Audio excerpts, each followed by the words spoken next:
Video आज viral हो रहा है, क्या कहना है?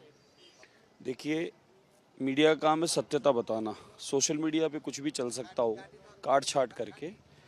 जब जिस तिरंगा यात्रा में हम चल रहे हैं, एक हाथ में तिरंगा है, जब तिरंगे को मान सम्मान लेके चल रहे हैं तो ये आप मान सकते हैं कि तिरंगे का सम्मान कम कैसे हो सकता है हमारी ओर से।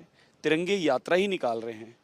एक हरे और सफ़ेद रंग का कपड़ा किसी ने हाथ में पकड़ा दिया चलती भीड़ में, या मानो कि गफलत में वो हाथ में आया, लेकिन आप देखेंगे उसी क्षण जब जैसे पता चला कि कुछ और हाथ में है, मैंने तुरंत उसको देकर पहले तो उसको नमन किया मैंने उसको, वो भी देखे, नमन करके मैंने सहयोगी को संभलाया और एक कपड़ा और दूसरा था जो मैंने मांगा था वो मुझे फिर मिला हाथों हाथ। इसलिए इस प्रकार के झूठे और षड्यंत्र, वो तिरंगे से नाक पोंछता, बाद में कहता है मैंने भाई चूम लिया। उसको ये नहीं पता कि चूमा कैसे जाता है तिरंगे को। उसे मालूम है जिस तिरंगे में लोगों के लिपटने की चाह होती है उस तिरंगे से वो पसीना पोंछ रहा है। वो बीजेपी का पार्ट टाइम मंत्री है, फुल टाइम बाबा। वो देश में जहर घोलने का काम करता है, बिरयानी की दुकानों पर जाता है, तिरंगा सम्मान में यात्रा निकलती है और तिरंगे को भूल गया।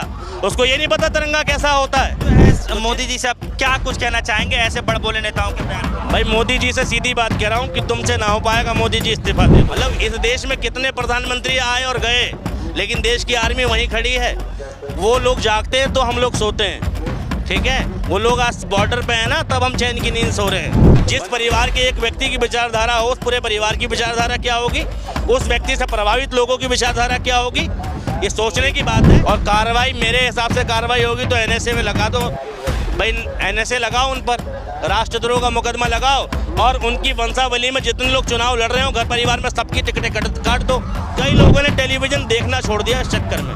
देखते हैं कि नहीं? नहीं, मेरे घर में टेलीविजन नहीं है। अब टेलीविजन था, हमने हटा दिया, और मेरे जैसे ना जाने कितने घरों में नहीं है। साहब जो है उप मुख्यमंत्री मध्य प्रदेश के, वो तो ये कह रहे हैं कि देश की सेना जो है प्रधानमंत्री के चरणों में जो है नतमस्तक है। इसको आप कैसे देख रहे हैं? बेशर्मी का बयान है भाई साहब। जो देश की सेना तक से मतलब राजनीति खेल जाए, और ये सिर्फ उसने नहीं किया, ये मोदी जी के बहुत सारे अंधभक्त हैं और मोदी जी की बहुत सारी पार्टी के नेता हैं। इस बयान को सुना तब आपके दिमाग में क्या कुछ चल रहा था? मेरे दिमाग में तो सिर्फ एक चीज़ चल रही है, अगर मैं देश का प्रधानमंत्री होता तो मैं तो 1 मिनट में सीधे तौर पे उसका इस्तीफा कराता, उसको जेल में UAPA लगवाता, राष्ट्रद्रोह का NSA मुकदमा लगवाता, ठीक है, और सारी चीज़ें करवा के उसकी सारी संपत्ति कुर्क करवा देता, और इवन उसको आगे आने वाले 50 सालों तक निलंबित करवा देता, चुनाव लड़ने लायक तो नहीं रहता।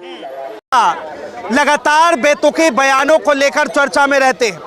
अब फिर से एक बार ऑपरेशन सिंदूर खत्म होने के बाद मध्य प्रदेश के कैबिनेट मिनिस्टर ने एक ऐसा बयान दे दिया कि अब सेना के अंदर भी हिंदू मुस्लिम की राजनीति हो गई। साफ तौर पे कह रहे कि जो आतंकवादी कलमा पढ़ाकर लोगों को मारे, उन्हीं को जो है उन्हीं की बहन से हमने उनको पिटवा दिया, खत्मा करवा दिया।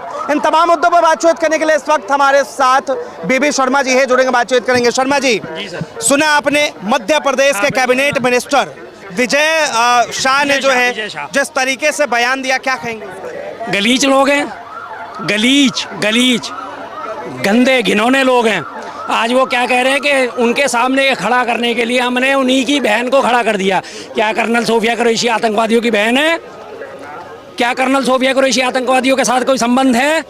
किस तरह की बातें करते हैं गलीच लोग। लेकिन क्योंकि नाम सिर्फ सोफिया कुरैशी आया, अल्टीमेटली अभी उसी अपनी जात दिखाने पे आ गए कि हाँ हमें हिंदू मुस्लिम ही करना है, और उन्हें साफ साफ ठहरा दिया कि कर्नल सोफिया कुरैशी जो इस अभियान को लीड कर रही थी, प्रेस ब्रीफिंग करती थी, उन्हें आज उनका आतंकवादियों के साथ और ना पाकिस्तान के साथ संबंध जोड़ दिया।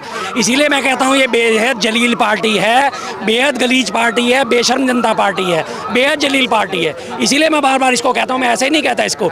एक ही दिन ही हुआ है अभी, तो आपने देख लीजिए, आगे अपने खोल में से निकल के बाहर, आगे खोल में से निकल के बाहर किस तरह की बयानबाजी शुरू हो गई। क्या हमारी कर्नल सोफिया कुरैशी ने कभी ये सोचा था कि इस तरह की उन्हें सुनने को मिलेगा? आज देश की सेवा करने के लिए सेना में भर्ती हुई, देश की सेवा भरपूर करी है, और देश की सेवा करने के बदले उन्हें ये क्या तमगा दे रहे हैं कि हमने उन्हीं की बहन को उनके सामने खड़ा कर दिया। क्या सेंस है यार? ये कोई तरीका है? ये कोई बात है क्या? मतलब बदतमीजी की हद है बिल्कुल। आगे अपनी उसे खोल में, अब फिर वही वापस हिंदू मुस्लिम पे आ जाएंगे। 4 दिन की चांदनी, फिर अंधेरी रात। 4 दिन ऑपरेशन सिंदूर चला था, अब फिर से अंधेरी रात शुरू हो जाएगी। यही इनकी हरकतें शुरू। आप जो है हर चीज में ही आखिर हिंदू मुस्लिम के सर बहुत गलीच लोग हैं, इनकी 4 या 5 चीज़ों के बाद इनकी गाड़ी आगे ही नहीं बढ़ पाती। हिंदू मुस्लिम कब्रिस्तान शमशान और उसके बाद पाकिस्तान बस, और नेहरू खानदान बस, इससे आगे इनकी गाड़ी जाती ही नहीं है। मोदी जी ने प्रेस कॉन्फ्रेंस की, सुना आपने क्या कहा? क्या press conference? Sir press conference नहीं कहते उसको कहते हैं वन वे ट्रैफिक चलाना। खड़े होकर 8 बजे नमूदार होते हैं और उस पर आगे उन्होंने दुनिया को अपना जो कहना था वो बोल दिया। प्रेस कॉन्फ्रेंस वो होती है कि जो आप मेरे से सवाल पूछ रहे हो और मैं आपके जवाब दे रहा हूँ। आज तक 11 साल में एक भी प्रेस कॉन्फ्रेंस ऐसी दिखा दीजिए कि पत्रकार सामने बैठे और पत्रकारों ने सवाल पूछा और मोदी जी ने जवाब दिया हो। वन वे ट्रैफिक तो कोई भी चला सकता है सर। मोदी जी के पास वक्त नहीं है ना, टाइम की भी तो कमी। वक्त नहीं है। वक्त की बात अगर करी जाए तो जब वो टीवी पे 8 बजे आके नमूदार होते हैं तो ये भी तो वक्त ही तो निकाला है। एबीपी जो एक न्यूज़ चैनल है उसके पास जाने के लिए इनके पास वक्त है, लेकिन जो 26 हमारे लोग मारे गए तो उनके पीड़ितों के उनके परिजनों से मिलने का वक्त नहीं है। रैली करने का टाइम है। 22 तारीख को पहलगाम में घटना होती है, 24 तारीख को बिहार पहुंच जाते हैं रैली करने, उसके लिए टाइम है। गलबैयाँ करने के लिए टाइम है, लेकिन उनके लिए टाइम नहीं है। 2 साल होने जा रहे हैं मणिपुर की बहन बेटियों को नग्न परेड कराए हुए, आज तक उनसे मिलने नहीं गए, उनके लिए टाइम नहीं है। लेकिन वहाँ पे तैमूर के से मिलने के लिए टाइम है। तैमूर याद है आपको कौन है? सैफ अली खान और उसका बेटा, उसको बुला के गोदी में खिलाने का टाइम है। जेडी वैंस के बच्चे आते हैं, उन्हें बैठा के गोदी में खिलाने का टाइम है, लेकिन अपने देश के पीड़ितों से मिलने का टाइम नहीं है।